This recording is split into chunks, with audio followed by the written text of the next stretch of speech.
25 জানুয়ারি রাতে লিবিয়ার পূর্বাঞ্চলীয় এলাকা থেকে ৫৬ জন অভিবাসীকে নিয়ে ইতালির উদ্দেশ্যে রওনা হয় একটি নৌকা।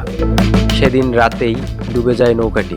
২৮ থেকে ৩১ জানুয়ারি পর্যন্ত ৪ দিনে লিবিয়ার পূর্বাঞ্চলীয় উপকূলে ব্রেগাতে একে একে ভেসে ওঠে ২৩টি লাশ।